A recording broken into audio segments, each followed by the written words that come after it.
গত সোমবার উলুবেড়িয়া লোকসভা কেন্দ্রের বিজেপি প্রার্থী অরুণোদয় পাল চৌধুরী শ্যামপুরের চন্দনপুরে নির্বাচনী প্রচারে রীতিমতো টোটো দুর্ঘটনায় জখম হওয়ার বিষয়ে তৃণমূল কংগ্রেসের চক্রান্ত বলে জানালেন। আমি অরুণোদয় পাল চৌধুরী বাহাদুর অদানির মনোনীত উলুবেড়িয়া লোকসভার প্রার্থী। আমার নাম 24 তারিখে ঘোষণা হয়। আমি 25 তারিখ থেকে যথারীতি মানুষের কাছে পৌঁছানোর জন্য প্রচারে নেমে পড়ি এবং আমি একদম মাইক্রো এলাকায় গাড়িতে গিয়ে টোটোর মাধ্যমে কর্মীদের নিয়ে মানুষের সঙ্গে জনসম্পর্ক করি এবং মানুষের এতে আমার প্রতি ব্যাপক জনসমর্থন দেখা যায় এবং আমি এই প্রচারে গতকাল আবার বার হই এবং শ্যামপুর বিধানসভার কালকে যখন প্রচার করছিলাম সেই সময় ওখানে না যখন ঘটনা ঘটে না পুলিশ ছিল না নির্বাচন কমিশনের লোক ছিল। হঠাৎ দুটো বাইক সজোরে আসে সামনাসামনি, যেটা সামনাসামনি লাগলে হয়তো আরও বড় দুর্ঘটনা ঘটছে। সেই সময় আমার টোটোওয়ালা ভয় পেয়ে বাঁদিকে সাইড দিতে যায়, তখন টোটোটা উল্টে যায়।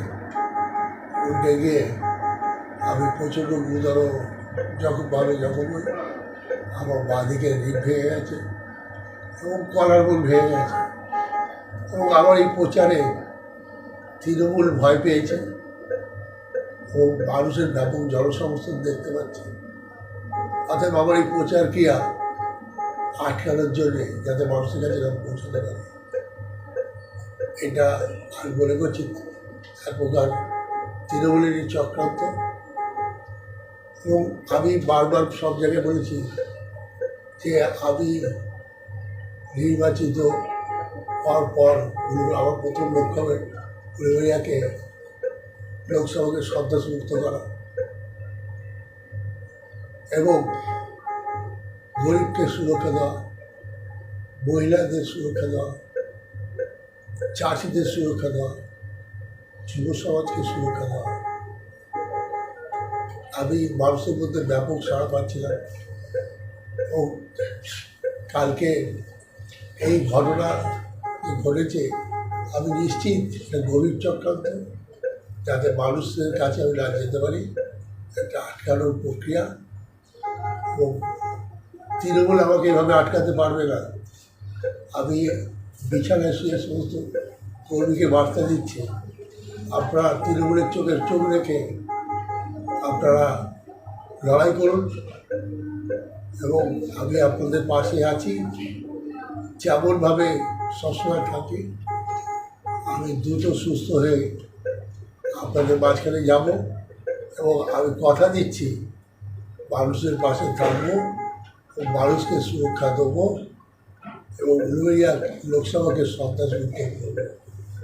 এছাড়া রবীন্দ্র জয়ন্তীর অগ্রিম আপনাদের আমি সমস্ত উলুবেড়িয়া লোকসভার কেন্দ্রের মানুষকে আমি শুভেচ্ছা জানাচ্ছি। এই বলে আমি আমার বক্তব্য শেষ করছি।